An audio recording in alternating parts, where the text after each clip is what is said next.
Yes, Suprabhatam विद्यार्थियों, वंदे मातरम। आइए आज कक्षा 9वीं के क्षितिज भाग 1 काव्य खंड से कबीरदास जी के द्वारा लिखी गई साखिया को पढ़ेंगे।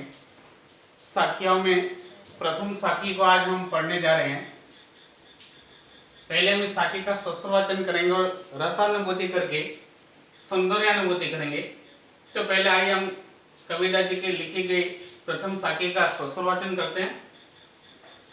मान सरोवर सुबर जल हंसा केली कराई, मुक्ता फल मुक्ता चुगे अब ओढ़ी अनंत न जाई।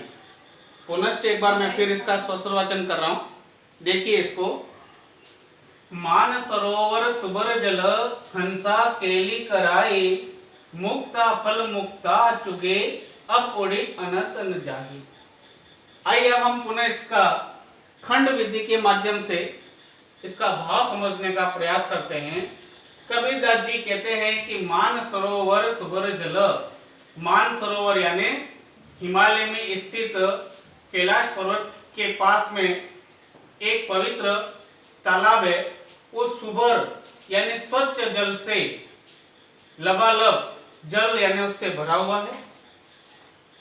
मान सरोवर तालाब में स्वच्छ जल से लबालब भरा हुआ है।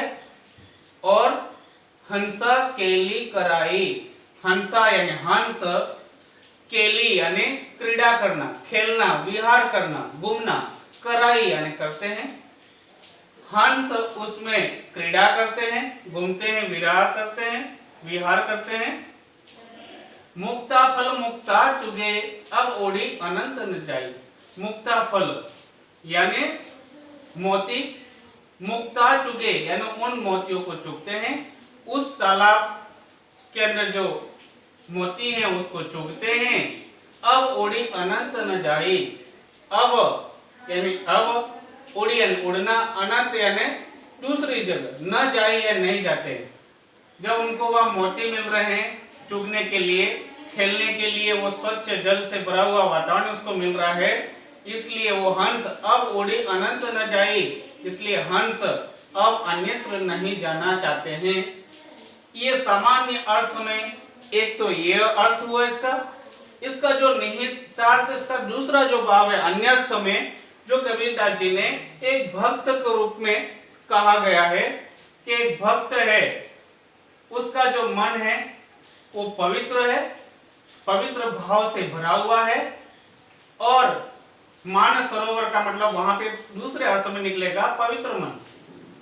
मन रूपी जो सरोवर है, मन रूपी जो तालाब है, वो सुबर जल यानी स्वच्छ जल से भरा हुआ है, यानी स्वच्छ भावों से भरा हुआ है।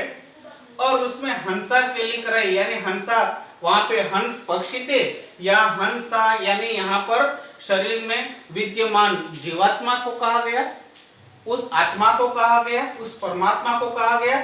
वो जीवात्मा रूपी जो परमात्मा का जो अंश है उस जल के अंदर यानी उस हृदय के अंदर वो विद्यमान है। और जब उसको अच्छा वातावरण मिलता है, स्वच्छ भाव है, तब वो जीवात्मा मुक्ता फल मुक्ता चुगे। तो वहां पर मुक्ता फल का जो अर्थ पहले मोती निकल रहा था, अब दूसरे अर्थ में भक्त के रूप में उसका अर्थ निकलेगा मोक्ष, यानी उसको मोक्ष की प्राप्ति हो गई है। अब ओढ़ी अनंत न जाई, इसलिए अब वो भी मोक्ष वहां पर उसको प्राप्त हो रहा है, इसलिए वो भी कहीं इधर उधर घूमना आत्मा नहीं चाहती है। इस प्रकार यहाँ दोनों भाव निकल रहे हैं, एक हंस के रूप में और दूसरा एक भक्त के रूप में। यहाँ पे मैंने उनके कठिन शब्दार्थ भी लिखे हैं दोनों भावों के रूप में। मान सरोवर यानी हिमालय में कैलाश पर्वत के समीप स्थित एक पवित्र तालाब, ये प्रथम भाव में हो गया। दूसरे भाव में हम इसको बोलेंगे पवित्र मन। सुबर अच्छी तरह से भरा हुआ, स्वच्छ जल से लबालब भरा हुआ। केली यानी क्रीड़ा करना, खेलना, विहार करना। मुक्ता फल पहले अर्थ में मोती निकल रहा है, दूसरे भक्त के रूप में मोक्ष निकल रहा है। अनंत दोनों की जगह अन्यत्र, जब उसको मोक्ष मिल रहा है तो वो दूसरी जगह नहीं जाना चाहता है। और पक्षी को भी अच्छा वहां पे वातावरण मिल रहा है तो वो भी अन्यत्र नहीं जाना चाहता। इस प्रकार बहुत सुंदर भाव में कबीरदास जी ने साखी नंबर 1 में वर्णन किया है। अभी तक आपने हमारे चैनल को सब्सक्राइब नहीं किया तो सब्सक्राइब कर लीजिए, अपने मित्रों को शेयर कीजिए, ज्ञान बढ़ाइए और लाइक कीजिए। धन्यवाद। वंदे मातरम। दूसरी साथी में फिर मिलेंगे।